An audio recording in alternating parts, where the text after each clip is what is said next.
Imagine being 19, and the only thing standing between your family starving and survival is you. Your father's hands shake as he explains it.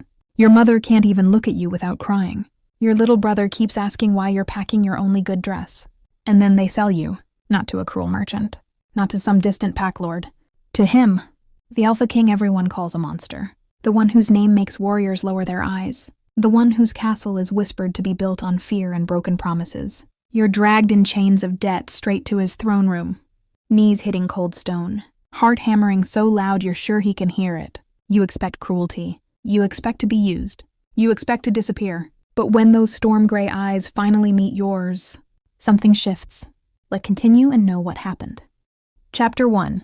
The Cost of Breathing. The wooden platform creaked under my bare feet, and the night air tasted of smoke and cheap ale. I kept my eyes on a crack in the boards, counting the splinters so I wouldn't have to look at the men circling me like wolves at a fresh kill. My name was called Lira Voss, but it didn't feel like mine anymore. It felt like a price tag. Back home, the decision had been made in whispers around a dying hearth. Father's hands, cracked and bleeding from another failed winter, had trembled as he told me the creditors were coming at dawn. Mother's cough rattled like dry leaves. My little brother, only 7, had curled into my side and asked why I was packing my only good dress. I smiled for him. I always smiled when the world was ending. "We'll pay them back," Father had choked out. "Every coin, you'll come home." Mother couldn't even speak. She just pressed her forehead to mine and sobbed so quietly it hurt worse than screaming. I nodded, throat tight, because saying no would have killed them faster than any debt collector. So I let them sell the only thing of value left in our hut, me. The auctioneer's voice sliced through the memory. Sold, to the representative of His Majesty, the Alpha King of the Northern Reaches. My stomach dropped. Not just any pack. Him. The one mothers used to scare children with at bedtime. The king whose name made warriors check their blades twice. I was marched off the block on legs that felt borrowed. No chains. Why bother? Where would a girl like me run? The journey to the palace took 2 cold days in the back of a guarded cart. I hugged my knees and tried not to think about whether the money had reached my family yet, or if the creditors had laughed and demanded more anyway. Every bump in the road felt like another goodbye. When the black iron gates of the palace finally groaned open, I expected dungeons. Instead, they led me through torchlit halls that smelled of pine resin and old power. Servants stripped me of my travel-stained dress with efficient, impersonal hands, bathed me in rose-scented water that felt too gentle for someone who had just been bought, and dressed me in a simple gray shift that still felt like silk against my skin. Then I was brought before him. The throne room was vast and shadowed, but he stood at the center of it like the night itself had taken form. Tall, gods, impossibly tall, with shoulders carved from years of carrying the weight of fear. His hair was midnight streaked with silver at the temples, jaw sharp enough to cut glass, and his eyes. Those storm gray eyes locked onto me, and the entire world narrowed to the space between us. I dropped to my knees before anyone ordered it. Better to show submission early. Silence stretched, thick and alive. I could hear my own heartbeat slamming against my ribs. Then his voice, low, rough, like gravel wrapped in velvet, cut through it. Rise, I did, on shaking legs. When I dared lift my gaze, something shifted in his expression. A flicker, a crack. His nostrils flared once, as if catching a scent only he could name. His hands curled into fists at his sides, knuckles white, and for one terrifying second, I thought he would strike me. Instead, he stepped closer, close enough that I caught the warm, masculine scent of him. Sandalwood, rain on stone, and something darker, wilder, that made my traitorous body sway forward before I caught myself. Heat bloomed low in my belly, uninvited and confusing. I hated how aware I suddenly was of the thin fabric of my shift, of the way my nipples tightened against it under his stare. "You're trembling," he murmured. Not a question. A fact. His fingers hovered near my chin, never quite touching, yet I felt the phantom warmth of them. They told me they were sending a debt payment. They didn't tell me they were sending you. My voice came out smaller than I wanted. I was the only thing left to sell, Your Majesty. A muscle jumped in his jaw. He exhaled slowly, as if breathing hurt. Lira. He knew my name. Of course he did. He owned me now. But when he said it, it didn't sound like ownership. It sounded like a prayer he'd been holding on to for years. Come, he said, offering his arm. I hesitated. Touching him felt like stepping off a cliff. Yet something deeper, something ancient and insistent, pulled me forward. My fingers brushed the crook of his elbow. The contact was electric. Warmth surged up my arm, straight to my chest, and I gasped softly. His muscles tightened beneath my touch, hard as marble, but he didn't pull away. If anything, he leaned in a fraction, shielding me from the curious eyes of the courtiers watching us. He led me through quieter corridors, past guards who bowed so low they nearly kissed the stone. Every few steps I felt his gaze on the side of my face, heavy and wondering. My skin prickled. My thighs pressed together without permission, as a slow, liquid heat began to pool between them. I was terrified. I was aching. I didn't understand either feeling. We stopped before a heavy oak door. He pushed it open to reveal a chamber larger than my entire childhood home. Soft rugs, a 4-poster bed piled with furs, a fire already crackling. Moonlight spilled across the floor like spilled milk. This is yours, he said. No one enters without your leave, not even me. I blinked. But I was sold to me, he finished, voice dropping to a rumble that vibrated through my bones. And I have decided you will never be treated as merchandise again. His eyes darkened, pupils blowing wide as he looked at me. The bond. It recognized you the second you stepped into this hall. My wolf is pacing inside me right now, demanding I pull you close and never let go. But I won't take what isn't freely given. Not from you. Never from you. My breath caught. The air between us felt charged, like the moment before lightning. He lifted one hand, slowly, giving me every chance to flinch, and brushed a loose strand of hair behind my ear. His fingertips grazed the shell of my ear, and I shivered hard.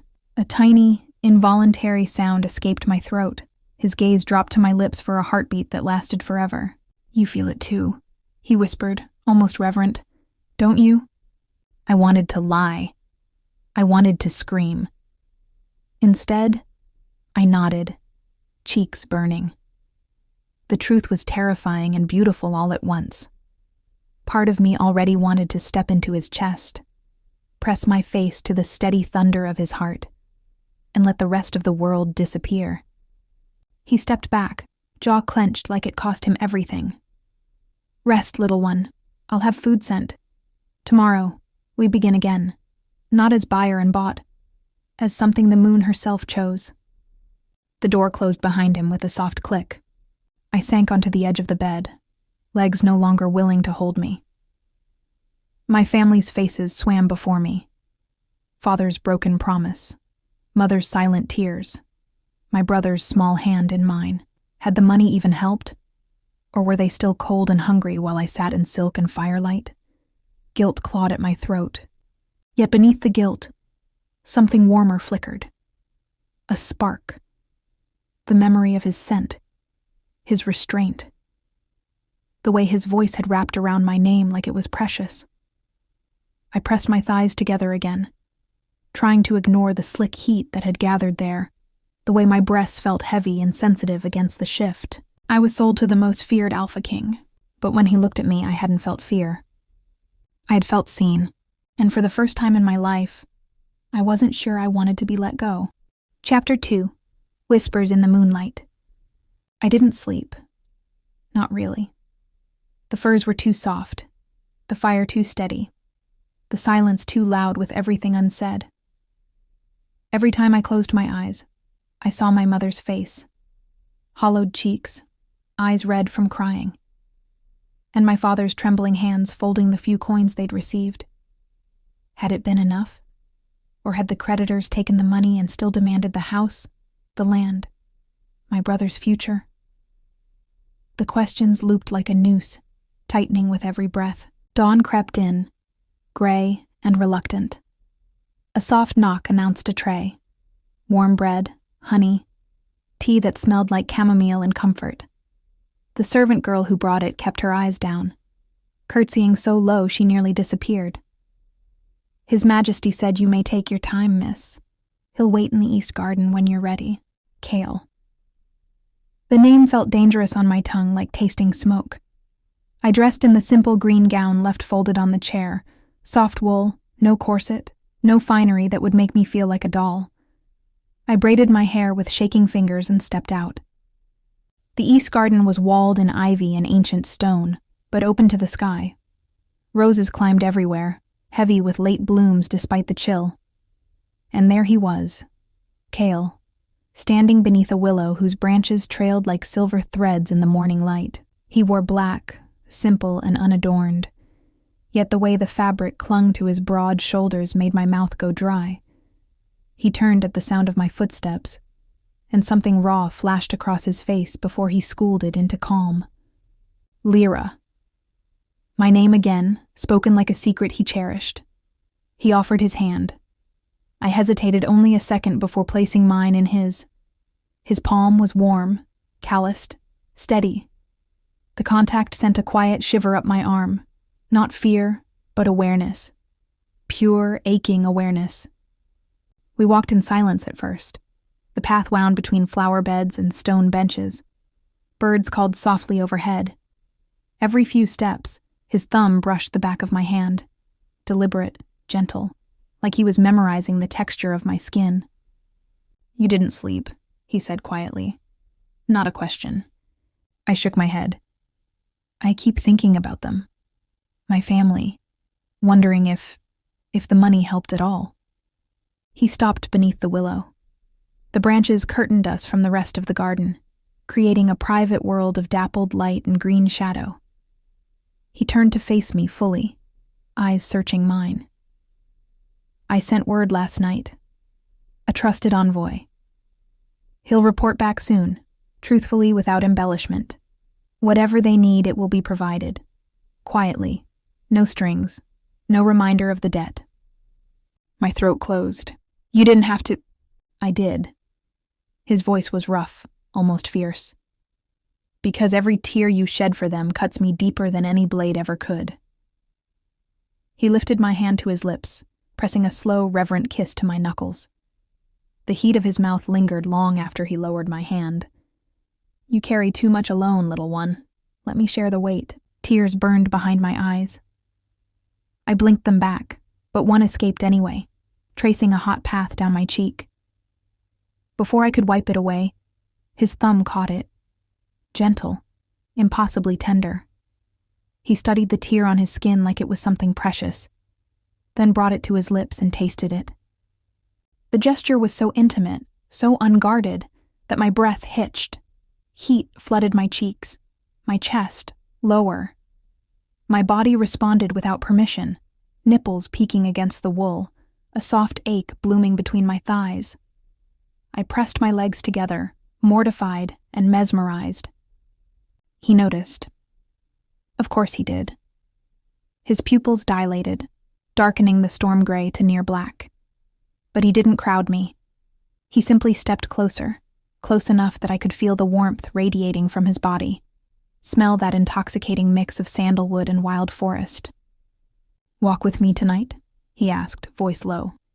"Under the full moon, no expectations, just us." I nodded before I could think better of it.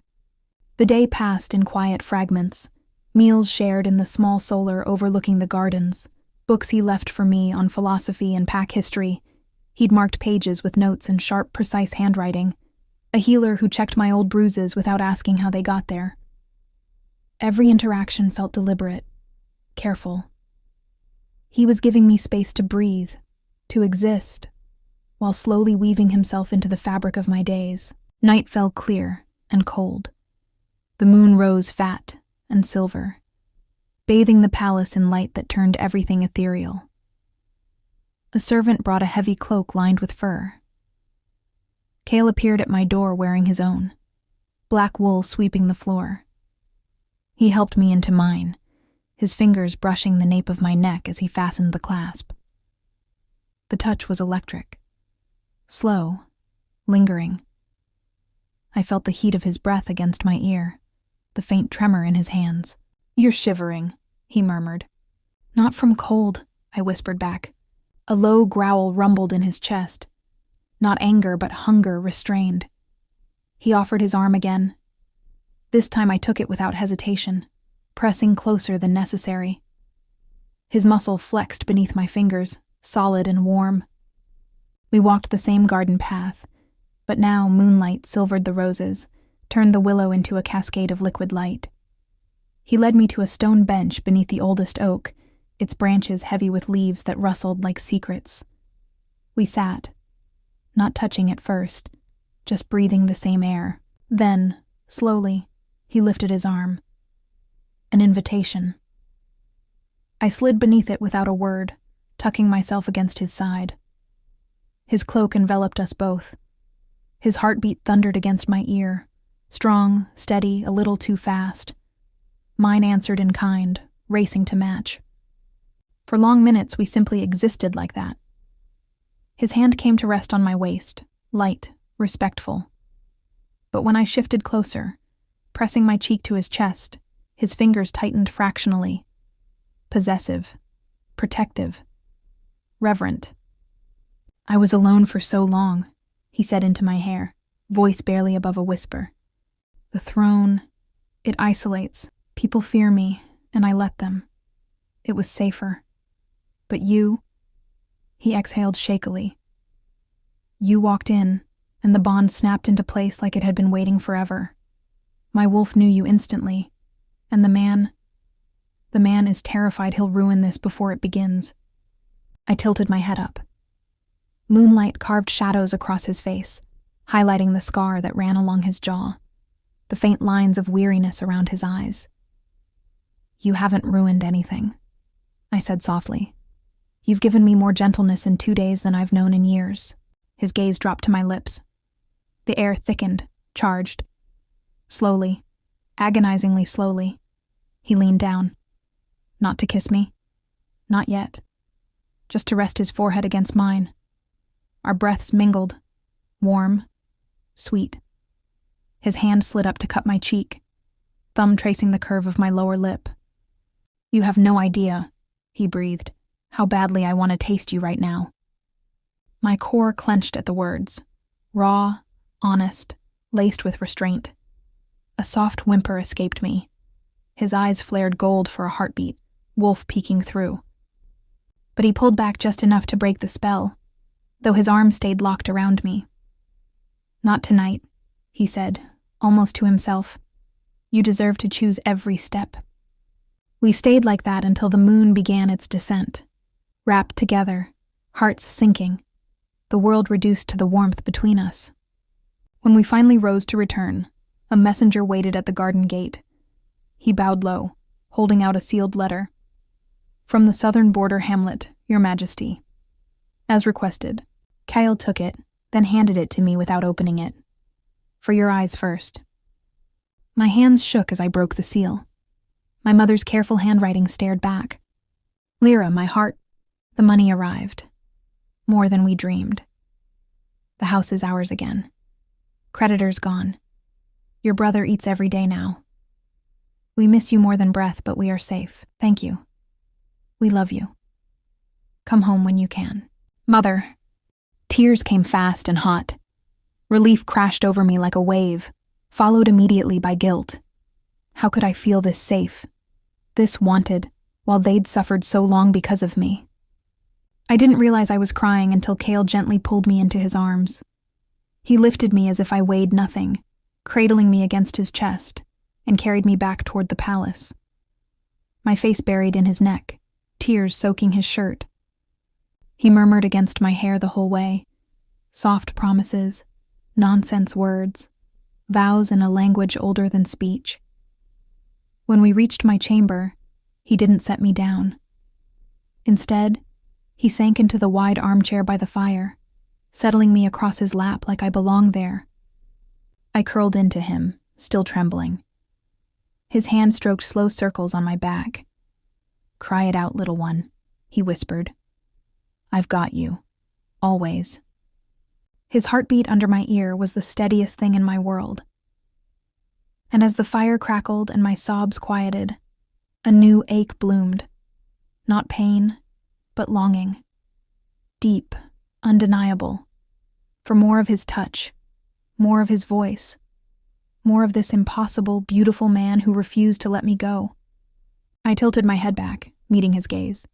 His eyes were soft, molten, waiting. And in that quiet, moonlit room, I realized I didn't want to be let go either. Chapter 3. Threads of Trust. I stayed curled in his lap long after the tears dried. The fire had burned low, casting soft orange flickers across the room, but neither of us moved to add more wood. His heartbeat under my cheek had slowed to a deep, even rhythm, steady enough to anchor me when my thoughts tried to spiral back to guilt. His fingers never stopped moving, slow sweeps along my spine, gentle circles at the small of my back, the occasional brush of knuckles against my hair. Each touch felt like a question he was too patient to voice aloud. "Are you still here with me? Do you still want this closeness?" Eventually, I lifted my head. Our faces were close, too close. His eyes were half-lidded, the storm gray softened by firelight into something almost tender. I could see the faint scar that curved along his left brow, the one no one ever dared ask about. "You don't have to hold me all night," I whispered. His thumb traced the line of my jaw. "I want to. Simple, honest, no demand behind it." I swallowed. "What if I asked you to leave?" A shadow crossed his face. Not anger, but something quieter, more vulnerable. Then I would go. Door would close behind me. I'd stand in the hall until morning if that's what you needed. His voice dropped lower. But I would hate every second of the distance. My chest tightened, not with fear, with something warmer, more dangerous. Trust. I shifted in his lap, turning so I straddled his thighs instead of curling sideways. The movement was bold, bolder than I'd ever been, and his hands automatically settled on my hips to steady me. Not gripping, just there, warm through the thin layers of fabric. I felt the hard planes of his stomach flex beneath me, felt the subtle thickening of him against my core even through his trousers. Heat rushed to my face, but I didn't pull away. His breath caught.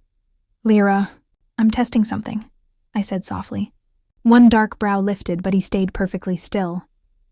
"And what are you testing?" "Whether you'll stop me." His fingers flexed once on my hips, reflex, then relaxed again. "I will always stop if you ask me to stop. Always." I believed him. God's help me, I believed him. Leaning forward, I rested my forehead against his again.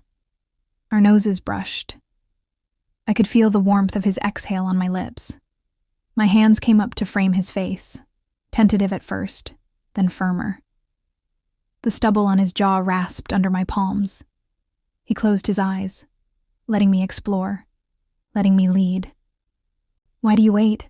I asked, voice barely audible. "The bond. I feel it too. It's like a thread pulling inside my chest. Every time you're near, it tightens, but you never push." He opened his eyes. They were molten now, gold flecks dancing in the gray. "Because choice matters more than fate. The moon may have decided you're mine, but I want you to decide it too. I want you to wake up every morning and choose to stay. Not because you were sold. Not because the bond demands it. Because you want me. The scarred, feared, broken man who somehow got lucky enough to find you." Tears pricked again, but different this time. Softer. I brushed my thumbs along his cheekbones. "You're not broken." A small, sad smile touched his lips. "I was. For a long time. Power hollows you out if you let it. I let it. Until you walked into that throne room and the hollow place inside me suddenly had shape, had color, had your name. I leaned in until our lips were a whisper apart, not kissing, just breathing each other in. Tell me something true, I murmured. He exhaled shakily. Every night since you arrived, I've lain awake imagining this. Exactly this. You in my lap. Your hands on my face. Your scent wrapped around me. And every time I imagine it, I tell myself I don't deserve it. But I can't stop wanting it. My heart squeezed. You deserve more than you think. His hand slid up my sides, slow, reverent, stopping just under my ribs. Thumbs brushed the underside of my breasts through the gown. My breath hitched. My nipples tightened instantly, aching points that begged for more. He felt the change in me. His gaze dropped to my mouth, then lower, watching the way my chest rose and fell faster. You're aroused, he said quietly. Not smug, wondering, almost reverent. Yes, no point in lying. My body was speaking for me. Tell me what you want right now. I swallowed. I want to feel you. Just a little. Without fear. He nodded once. Then, agonizingly slow, he slid one hand higher until his palm cupped my breast. Not squeezing, just holding. The heat of him seeped through the fabric. His thumb circled once, light, teasing, and I gasped, arching into the touch without meaning to. Good, he whispered. So good. He repeated the motion, slow circles, gentle pressure, until I was rocking subtly against him, seeking friction. The hard length of him pressed insistently between my thighs, but he never thrust, never rushed. Just let me move at my own pace while his other hand cradled the back of my neck, keeping our foreheads touching. Look at me, he breathed. I did.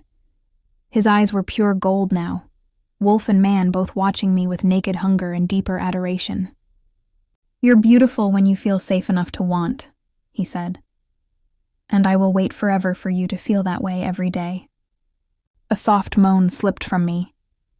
My hips rolled again, deeper this time, and he groaned low in his throat, the sound vibrating through both of us. But then I stilled, not because I wanted to stop, because I realized how close I was to begging for more, and I wasn't ready to beg yet. Not tonight. He sensed it instantly. His hand slid back to my waist, neutral, comforting. Enough? I nodded, cheeks flaming. For tonight, yes. He pressed the softest kiss to my forehead. Then we stop. I started to climb off his lap, but he caught my waist gently. Stay, just like this. Let me hold you until you fall asleep. I searched his face. No frustration, no demand, just quiet patience. Okay, I whispered. He shifted us both, careful, fluid, until we were lying on the wide bed. Him on his back, me draped half across his chest, leg thrown over his thigh. His arm banded around my shoulders, hand resting lightly on my hair. The other hand found mine, lacing our fingers together over his heart. We lay in silence for a long time. The fire popped softly. Moonlight painted silver stripes across the furs. Then, in the quietest voice I'd ever heard from him, "May I ask you something?" "Anything. What scares you most about this? About me?" I thought about it. Really thought. That I'll wake up one day and realize the bond tricked me. That I stayed because I had nowhere else to go. That I'll lose myself again. The way I lost myself when they sold me. He turned his head, lips brushing my temple. Then let me prove you wrong. Every single day. Not with words. With time. With choices. With every moment I put your freedom before my want.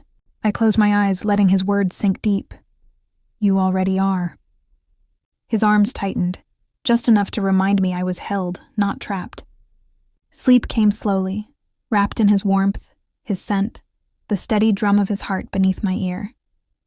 But just as my breathing evened out, he spoke again, so soft I almost missed it. Tomorrow, I want to show you something, a place no one else knows about, just us. My last thought before darkness took me was simple, bright, terrifying in its clarity. I want that, I want all of it. And when morning light crept through the curtains, I woke still in his arms, safe, wanted, and, for the first time, choosing to stay. In Chapter 4, Echoes of Home, morning light filtered through the heavy curtains in soft, golden ribbons.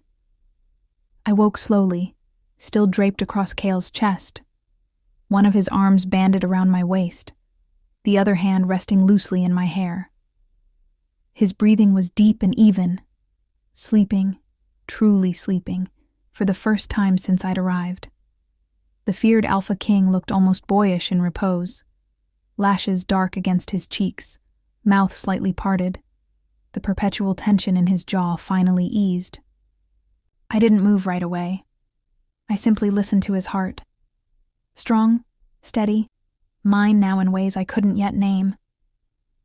My fingers traced idle patterns on his shirt over the place where the scar from an old wound disappeared beneath the fabric. He stirred at the touch, a low rumble vibrating through him, but his eyes stayed closed. One corner of his mouth lifted in the faintest smile. "Morning, little one," he murmured, voice gravel rough from sleep.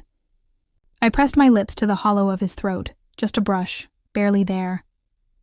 "Morning." He exhaled shakily, fingers tightening in my hair for a heartbeat before relaxing again.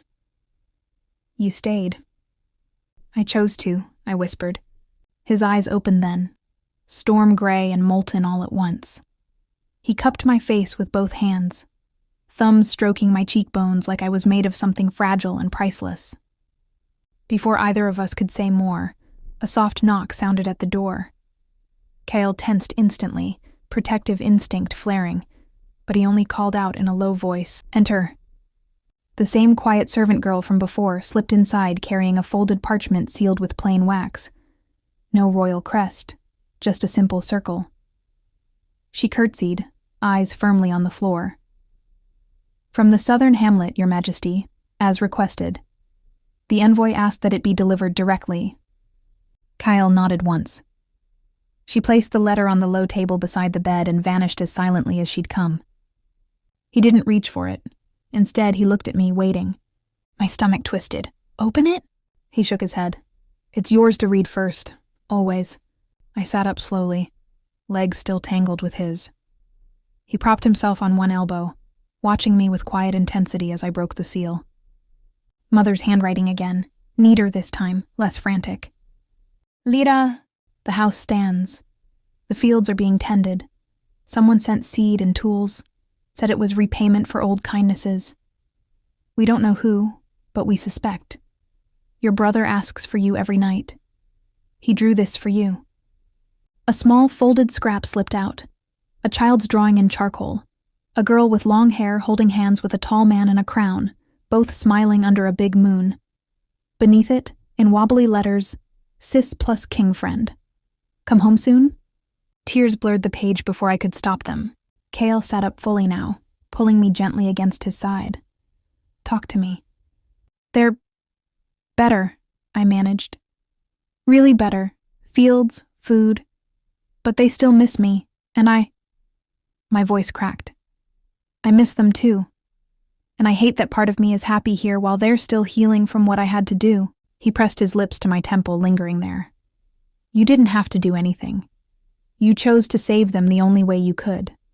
That's not guilt you carry. That's love. And love doesn't vanish just because you found safety somewhere else." I turned my face into his neck, breathing him in. I don't know how to hold both at once. Missing them, wanting you. His hand slid down my back in long, soothing strokes. "You don't have to choose between them. Let me help carry the missing too." I pulled back just enough to meet his eyes. "You already are. The envoy, the seed, the tools. That was you, wasn't it?" He didn't deny it, just dipped his head once. I couldn't stand the thought of them suffering because of a debt that was never truly theirs, or yours. So I made it right, quietly. No obligation, No reminder, just done. Fresh tears spilled. Not sad ones this time. Grateful. Overwhelmed. I framed his face with both hands and kissed him. Soft at first, tentative, then deeper when he groaned low in his throat and opened for me. The kiss was slow, searching. His tongue brushed mine, warm, careful, and I melted against him, fingers threading into his hair. He tasted like rain and cedar, and something uniquely him.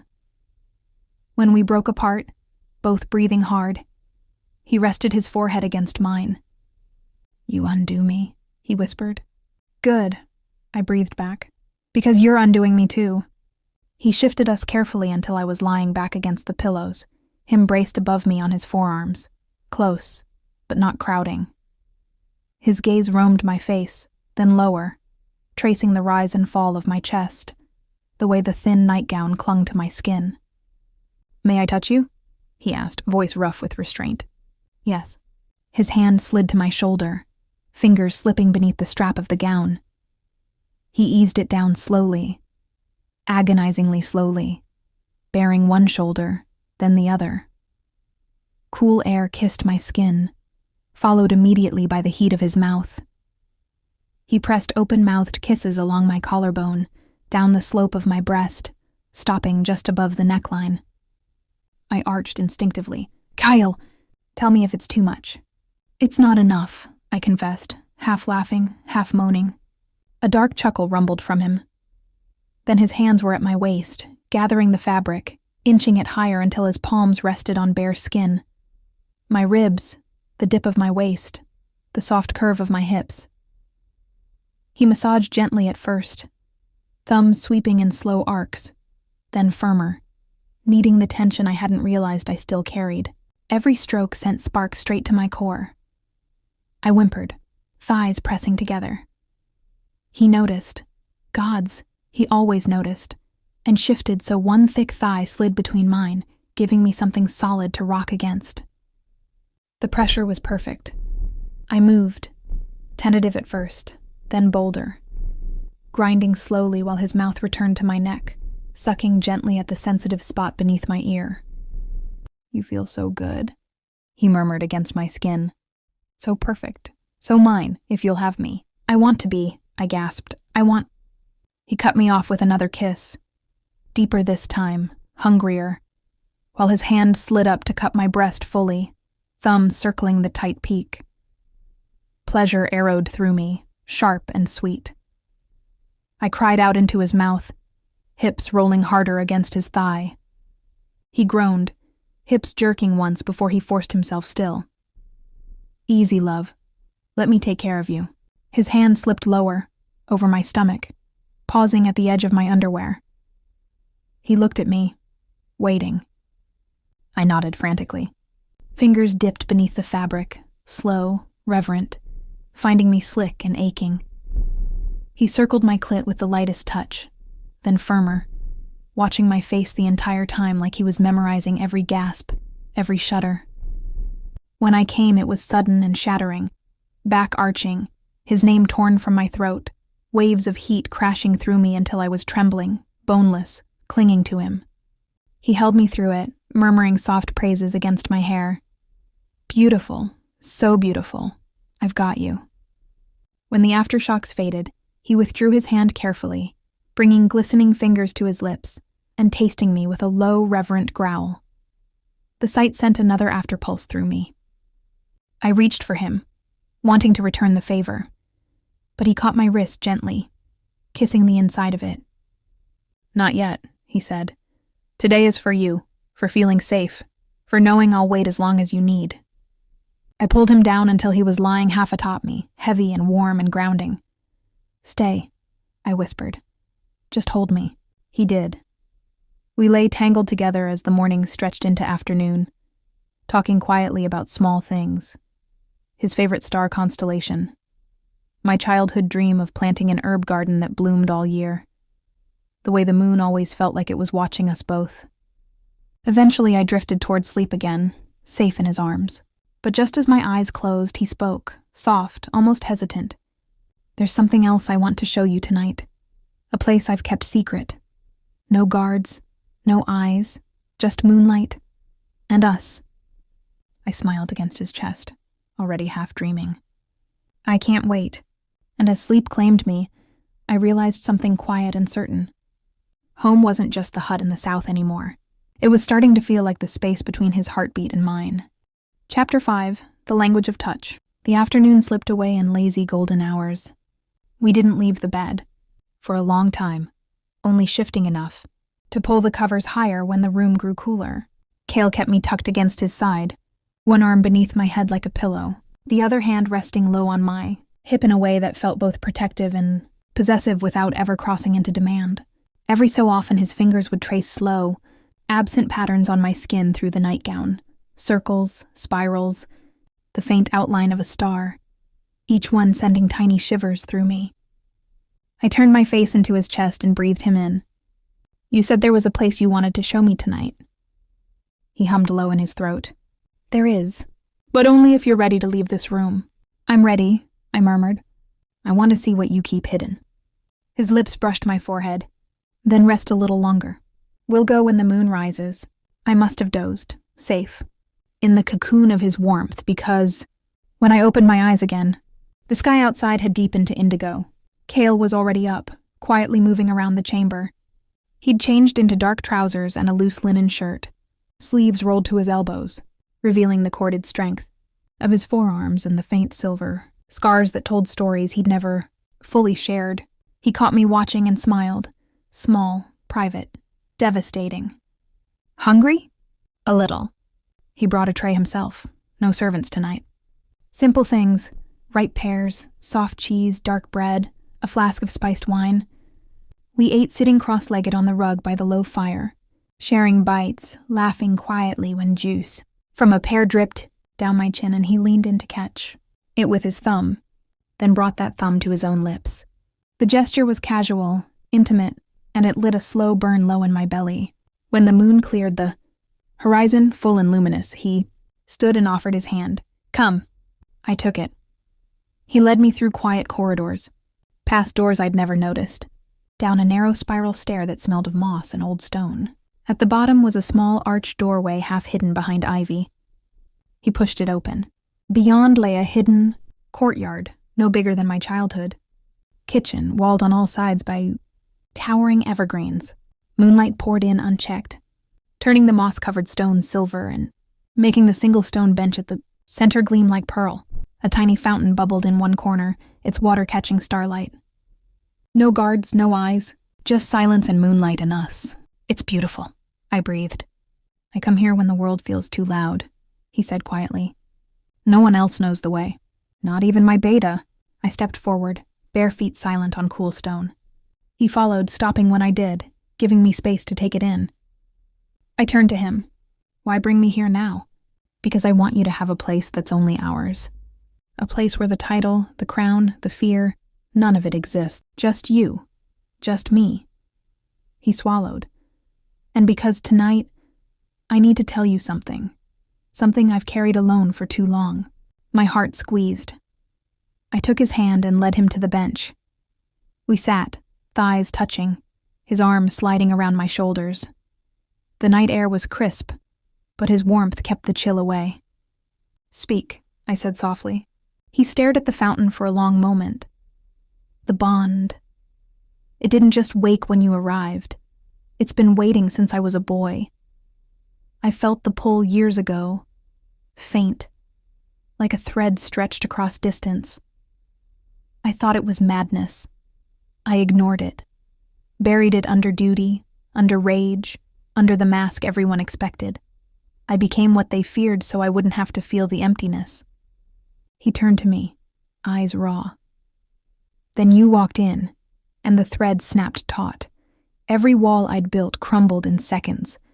My wolf howled so loud I thought my skull would split.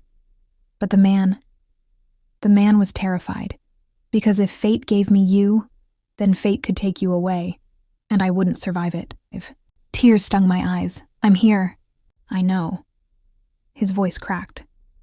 But I still wake up some nights convinced you'll be gone. That you'll realize you were sold into this life and you'll want out. That I'll have to let you go even if it kills me. I cupped his face.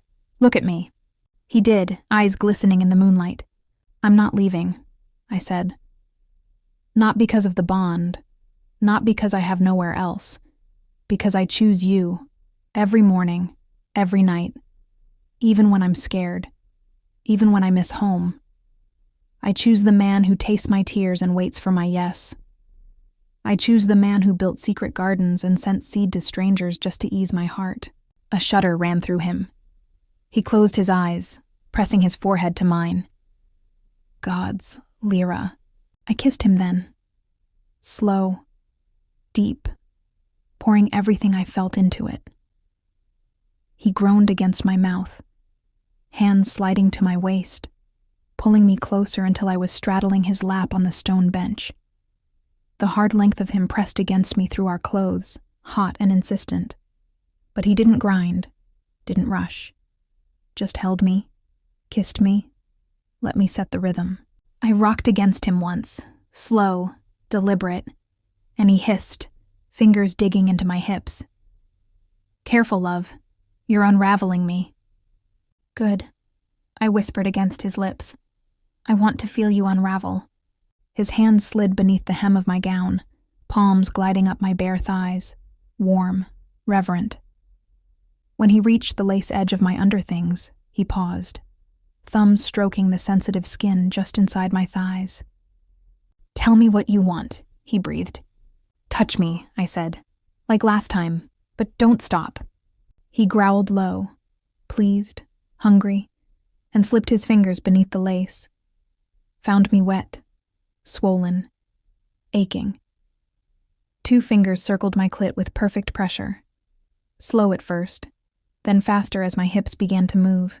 I clung to his shoulders, forehead pressed to his, gasping against his mouth. You're so perfect, he murmured. So wet for me. So responsive.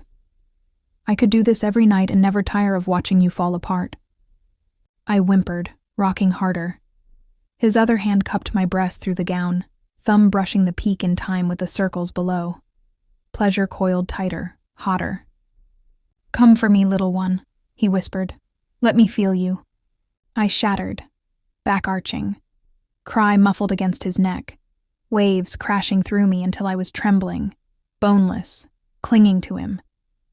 He held me through it, fingers still moving gently, drawing out every aftershock until I was whimpering from overstimulation. Only then did he withdraw, bringing slick fingers to his lips and tasting me with a reverent groan. I reached between us, palming him through his trousers. He was thick, hard, pulsing under my hand. He groaned, hips jerking once. Lira, let me, I whispered. He shook his head, gentle but firm. Not tonight. Tonight is still yours. But he kissed me quiet. When we finally come together fully, I want it to be because every part of you is ready. Not because gratitude or heat pushed us there. I want forever. Not just tonight. I rested my forehead against his, breathing hard. You make it so hard to be patient. A soft laugh rumbled from him. You have no idea how much restraint this costs me. We stayed like that, wrapped together under the moon, until the night grew colder.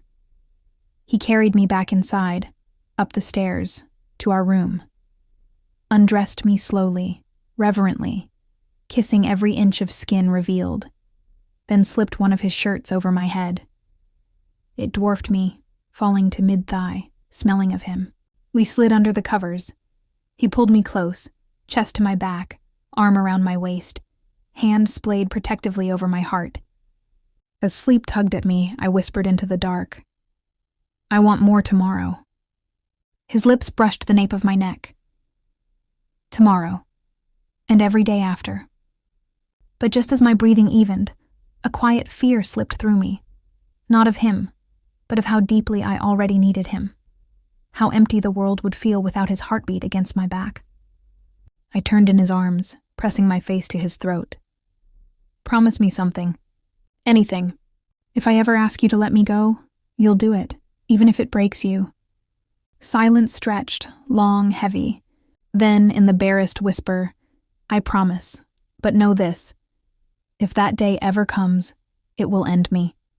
And I will still thank the moon for every second I had with you." Tears slipped down my cheeks. I kissed the pulse at his throat. "Then I'll make sure that day never comes." He held me tighter, and in the quiet dark, with his heartbeat lulling me to sleep, I realized the truth. I wasn't just falling. I had already landed. Chapter 6: Veils of Vulnerability. I woke to the soft patter of rain against the tall windows, and the steady rise and fall of Kael's chest beneath my cheek. We hadn't moved much in the night. Still tangled, my leg hooked over his hip, his arm a warm band across my lower back, hand splayed possessively over the curve of my ass even in sleep. His shirt I wore had ridden up, leaving most of my thighs bare against his trousers, and the intimate press of our bodies felt less like accident and more like inevitability. I didn't pull away. Instead, I traced the line of his collarbone with my fingertip, memorizing the faint ridge of an old scar, the way his skin warmed under my touch. He stirred, a low rumble vibrating through him before his eyes opened, sleep dark and instantly focused on me. "Morning," he murmured, voice thick with gravel and something softer. I smiled against his throat. "You're still holding me like I might disappear. Because I still wake up afraid you will." His fingers flexed gently on my hip. Even now. I lifted my head to look at him properly. Moonlight had given way to gray dawn, but his eyes still held that quiet storm. "I'm not going anywhere." He searched my face for a long moment, then leaned in and kissed me. Slow, lazy, morning soft. No urgency. Just lips brushing lips, tongues touching in gentle exploration, the taste of sleep and shared breath. When he pulled back, he rested his forehead against mine. "Stay here," he said. "I'll bring breakfast. Then, there's something you need to see." Curiosity curled in my chest. I nodded. He slipped from the bed with predatory grace, muscles shifting under linen and skin. I watched him move. Broad shoulders, narrow waist, the powerful lines of his back, and felt that familiar liquid heat gather low again. He glanced over his shoulder, caught me staring, and gave me a small, knowing smirk that made my cheeks burn. Breakfast arrived on a tray he carried himself. Warm oats with honey and berries, fresh bread, 2 steaming mugs of tea. We ate in bed, propped against the headboard, sharing spoonfuls, laughing when a berry burst between my fingers and stained them red. He caught my wrist, brought my stained fingers to his mouth, and sucked each one clean. Slow, deliberate, eyes locked on mine. The pull low in my belly tightened into something sharp and needy. "You're dangerous," I breathed. "Only for you," he replied, voice dark velvet. After we finished, he stood and offered his hand. "Come." He led me through the palace again, this time to his private study, a room I'd never entered. Heavy oak shelves lined the walls, filled with leather-bound volumes and rolled parchments. A massive desk dominated the center, but he bypassed it, going straight to a narrow bookcase in the far corner. He pressed a hidden latch. The shelf swung inward silently, revealing a small, windowless alcove lit only by a single lantern. Inside stood a simple wooden chest, old and scarred. He knelt before it, fingers lingering on the lid like it weighed more than wood and iron. "I've kept this since I was 20, he said quietly. "No one has ever seen it, not even my mother before she passed." My heart thudded. "What is it?" He lifted the lid. Inside lay a single slim journal, dark green leather, edges frayed, spine cracked from years of handling. Beneath it, a small stack of folded letters, yellowed with age. He lifted the journal reverently and handed it to me. "Read the first entry," he said. "The date is 11 years ago." I opened it with trembling fingers. The handwriting was younger, sharper, less controlled than the notes he left me now. "Moon of the long frost, year 15 of my reign." I felt it again tonight. The pull. Stronger than before. Like a thread tied around my ribs, tugging south. I paced the battlements until dawn. My wolf is restless, snarling, searching. I told myself it was loneliness, battle sickness, anything but what it truly is. But I know, she is out there, my mate, and I am terrified she will never find her way to me. Or worse, that when she does, she will see the monster I've become and run. I looked up, throat tight. 11 years. He nodded once. Every few months after that, whenever the pull sharpened, I wrote, sometimes only a line, sometimes pages, all of it waiting, all of it hoping. I turned page after page. Entries grew shorter, more desperate over the years. She is close. I can taste her on the wind. I dream of her scent, wildflowers and rain and something sweet I cannot name. I wake hard and aching and ashamed. Another winter. Still alone. If she never comes, I will carry this hollow place until it buries me. Tonight the thread snapped taut. She is here, in my palace, in chains of debt and fear, and I am undone. Tears slipped down my cheeks before I could stop them. I closed the journal, set it aside, and looked at him. Really looked. The man who had waited a decade for me, who had written to a ghost of a woman he'd never met, who had chosen restraint over possession every single day since I arrived. Kael, my voice broke. He dropped to his knees in front of me. Tall, powerful Alpha King on his knees before a girl sold to pay a debt. He took my hands, pressed them to his chest where his heart hammered. I waited for you, he said, voice raw. Not because fate demanded it, because the moment I felt that first hug, something in me knew. She is worth every lonely night, every scar, every fear. And when you finally stood before me, terrified, beautiful, unbreakable, I knew I would spend the rest of my life proving I was worthy of the wait. I slid off the stool and knelt too, so we were eye to eye. You already are, he exhaled shakily. Then believe me when I say this. You were never sold to me, Lira. You were delivered. And I will guard you, cherish you, love you until the moon forgets how to rise. If you'll let me. I surged forward, crashing my mouth against his. The kiss was desperate. Teeth and tongue and need. His hands flew to my waist, pulling me flush against him. I straddled his thighs right there on the stone floor, grinding down against the thick ridge of him. He groaned into my mouth, hips jerking up instinctively. We tore at clothes, his shirt over my head, my gown shoved up around my waist. His trousers unlaced just enough. My hands wrapped around his length, hot, velvet hard, pulsing in my grip. He hissed, head falling back. Lira, gods! I stroked him slowly, learning him. The thick vein along the underside, the way he throbbed when I twisted my wrist at the head. He watched me through slitted eyes, chest heaving. When he couldn't take it anymore, he lifted me, turned us so my back pressed against the wall of the alcove. My legs wrapped around his waist. He notched himself at my entrance, hot, blunt, teasing, but didn't push inside. Tell me yes, he rasped, or we stop. Yes, I breathed. Please, yes. He sank in slowly. One long, smooth glide, stretching me, filling me until I gasped against his shoulder. He stilled, letting me adjust, forehead pressed to mine, trembling with the effort of holding back. You feel, he swallowed hard, like home. Then he moved.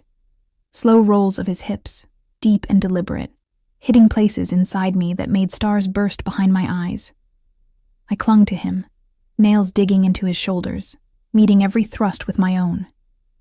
The wet sounds of us, our mingled breaths, the soft slap of skin, it was filthy and sacred all at once. When I came, it was shattering, clenching around him, crying his name. He followed seconds later, burying himself deep, pulsing inside me with a broken groan that sounded like relief and worship. We stayed locked together, panting, foreheads touching, hearts slamming in unison.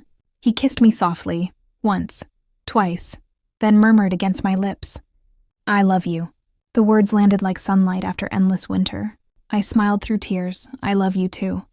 We cleaned up quietly, tenderly, his hands gentle as he helped me back into the gown, mine smoothing his hair. He closed the chest, latched the hidden door, and led me back to our room. But as we stepped into the corridor, a servant waited, face pale, holding a sealed missive. "Your Majesty, urgent word from the western border. The pack there is fracturing. They request your presence. Diplomacy only, no blades. But they insist it must be you." Kael's jaw tightened. He looked at me, eyes shadowed. 3 days, he said quietly. 3 days and I'll be back. My stomach dropped. He cupped my face. "I don't want to leave you. Not now. Not ever." "Then come back fast," I whispered. He kissed me, hard, claiming, promising, "I will. And when I do, we start forever. No more waiting." He left that afternoon, escorted only by his beta and 2 trusted wolves.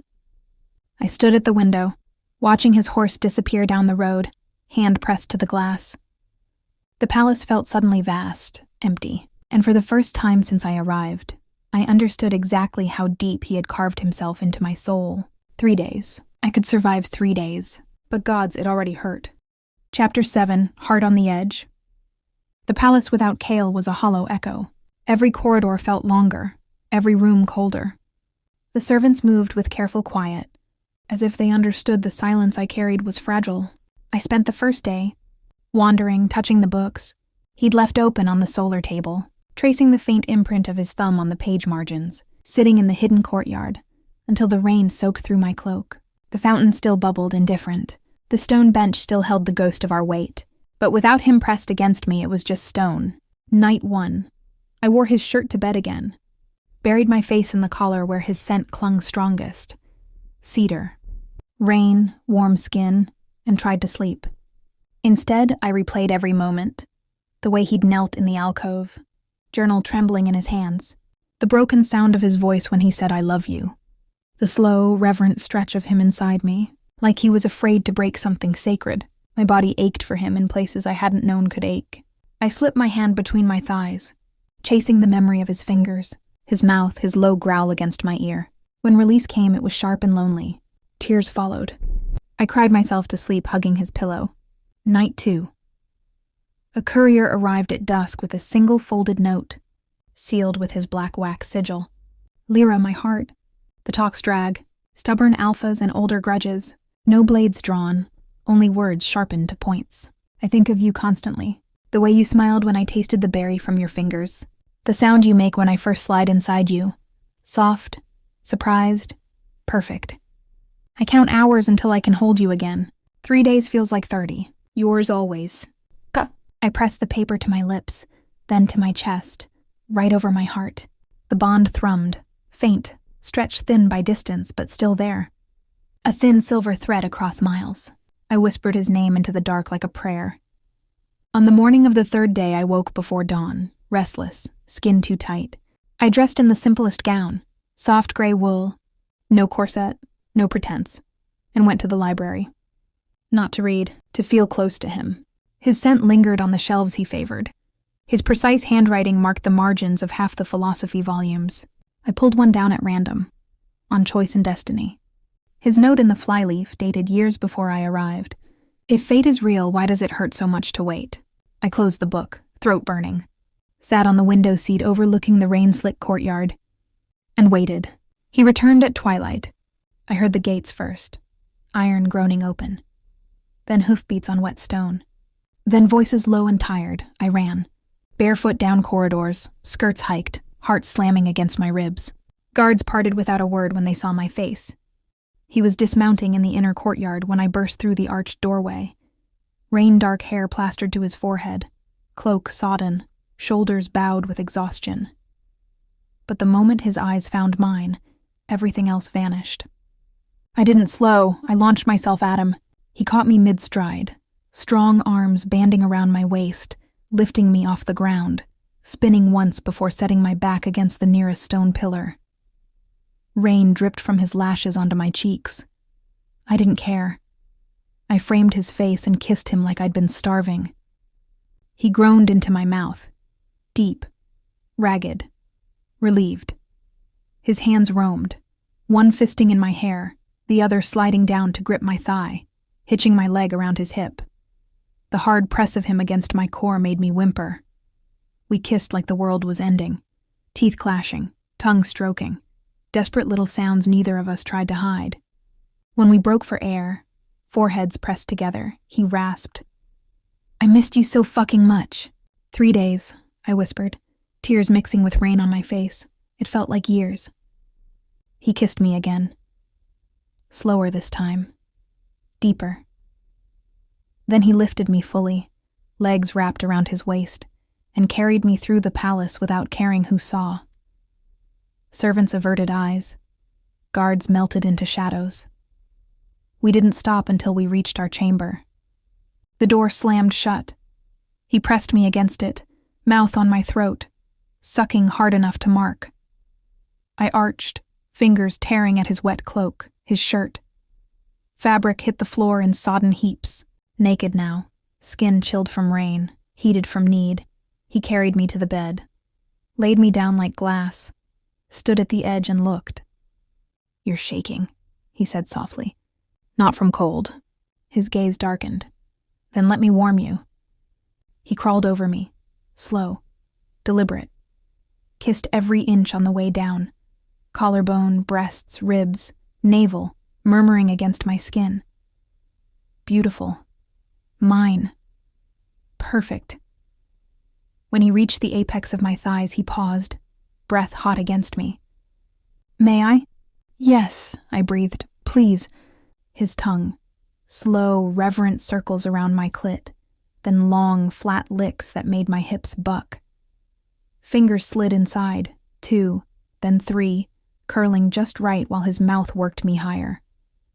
I came hard, crying his name, thighs clamping around his head. He didn't stop until the aftershocks faded, kissing his way back up my body like he was mapping every tremble. When he settled between my legs, thick and hard against my entrance, he braced on his forearm so our eyes stayed locked. "I need to hear it again," he said, voice rough, "before I lose myself in you." I cupped his face. "I love you, Kael. Not the king. Not the bond. You. The man who waited 11 years. The man who came back to me. The man who makes me feel chosen every single day." His eyes glistened. He sank inside me in one slow glide. Deep, stretching, perfect. We both groaned. He stilled, buried to the hilt, letting me adjust, letting us feel. Then he moved, long, rolling thrusts that hit every sensitive place. I wrapped my legs around him, heels digging into his ass, urging him deeper. Faster. His mouth found mine again, kissing. Me through every stroke, swallowing my moans. "I love you," he whispered between kisses. "Forever doesn't scare me anymore. Not when forever means you." Tears slipped from my eyes. Not sad, just full. I arched up, meeting him thrust for thrust. Pleasure coiled tight again, hotter, brighter. "Come with me," I gasped. He reached between us, thumb circling my clit in perfect rhythm. Together. We shattered at the same moment, him pulsing deep inside me, me clenching around him, names torn from both our throats in broken harmony. He collapsed over me, careful not to crush, face buried in my neck. We trembled together, hearts slamming in sync, slick and spent and whole. Long minutes later, he rolled us, so I lay draped across his chest. His fingers traced lazy patterns on my back. "Ask me anything," he murmured. "Tonight I have no walls left." I lifted my head. "If I ever asked you to let me go," truly asked, "would you?"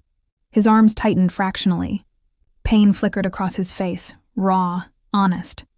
"Yes," he said quietly, "because I love you more than I love breathing."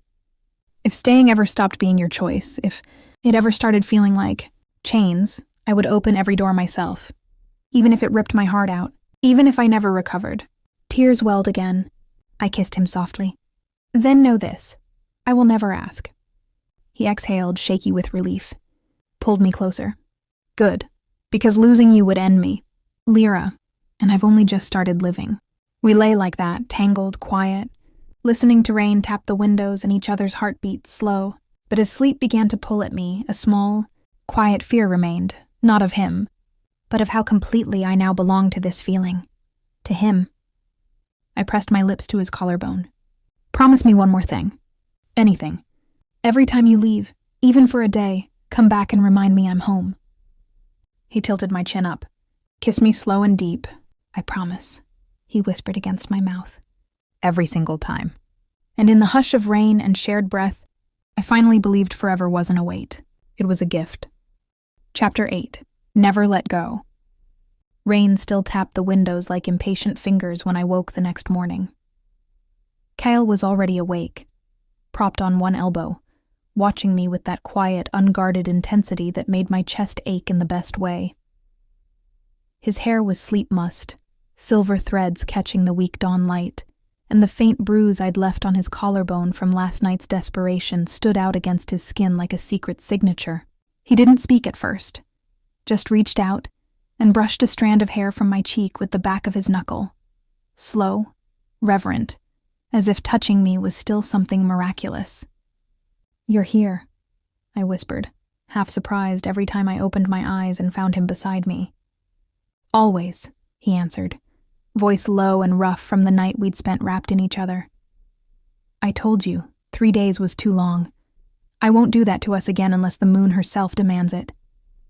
I shifted closer, pressing my bare skin to his until there was no space left between us.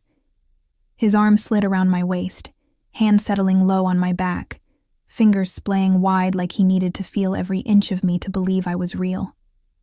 I felt the palace empty without you, I confessed into the hollow of his throat.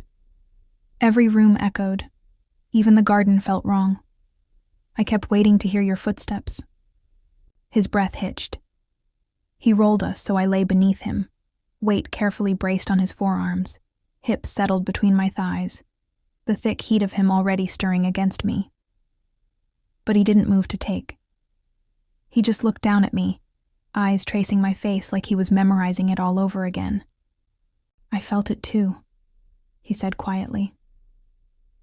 Every mile away, the bond pulled tighter, like a rope around my ribs. I could barely think straight. All I wanted was to be back here, holding you, hearing you breathe, knowing you were safe and choosing me. I lifted my hands to his face, thumb stroking the sharp line of his jaw. I choose you every second now, not because I have to, because I can't imagine breathing without you anymore. Something cracked open in his expression, raw, vulnerable, almost painful in its beauty. He lowered his head and kissed me, slow, deep, unhurried. It wasn't the frantic claiming of last night. This was worship, lips moving over mine like a vow, tongue stroking in gentle lingering sweeps, tasting every soft sound I made. When he pulled back just enough to speak, his voice was wrecked. Marry me, Lira. The words landed soft and certain, like rain on parched earth. I blinked up at him, heart slamming so hard I was sure he could feel it against his chest. Not as alpha and mate, he continued, words tumbling out like he'd held them too long. Not because the moon decided it years ago, as Kael and Lira. Two people who found each other in the wreckage of everything else. I want vows said in front of witnesses. Rings. A night where the entire pack knows you chose me freely. I want forever marked in every way that matters to you.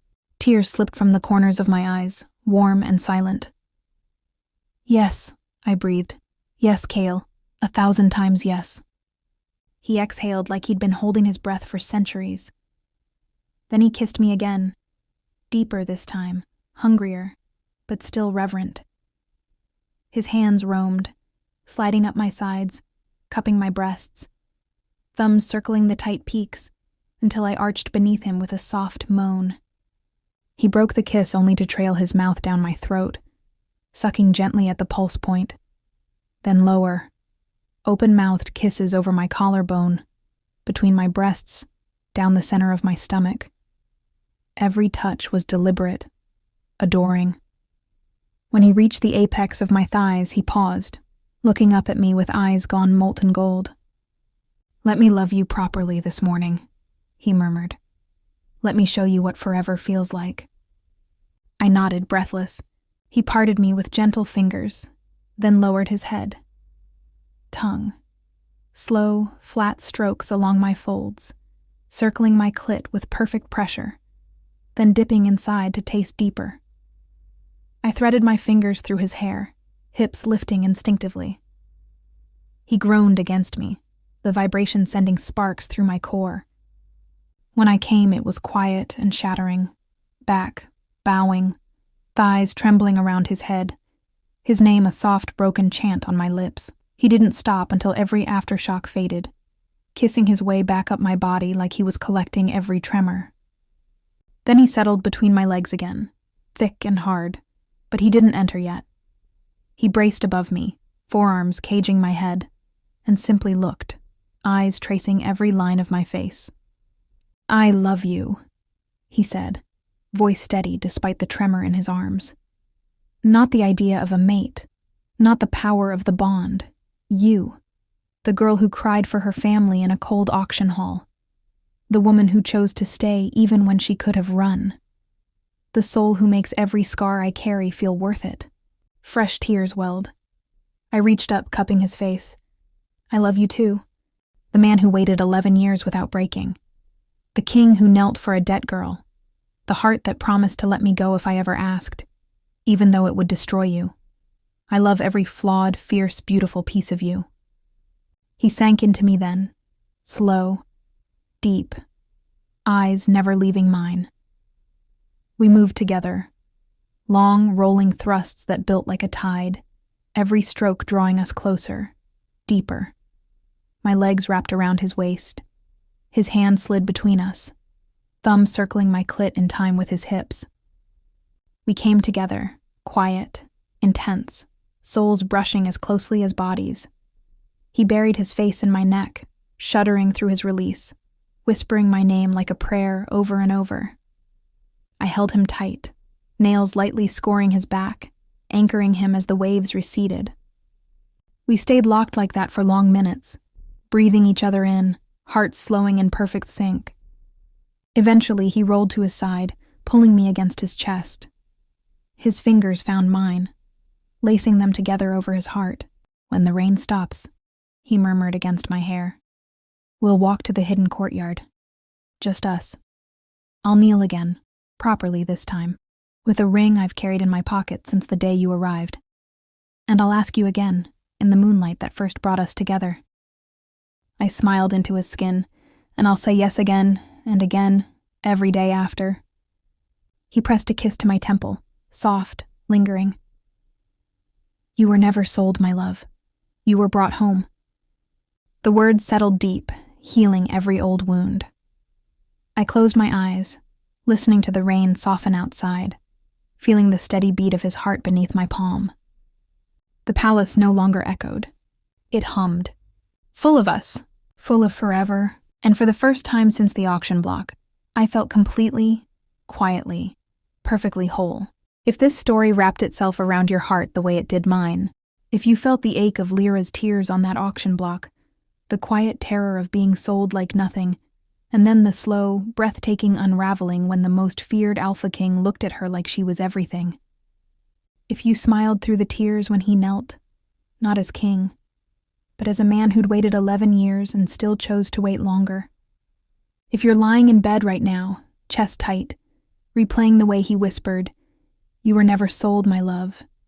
You were brought home," then stay with me a little longer, because this isn't just a story that ends here. It's the beginning of something that could live in your imagination forever, if you want it to.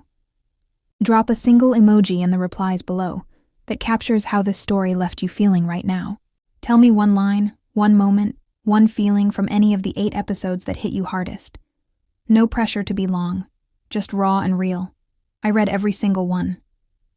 If you want more, side stories, what happened next glimpses years later, letters they wrote each other during those 3 days apart, or even a completely new arc with the same soul-deep intensity, say the word. Just type. More, please. Or give me the wedding night. Or show me their first child. Or whatever your heart is quietly begging for. This story belongs to whoever felt it in their bones. I wrote it for you. Now tell me what you need next. I'm right here waiting.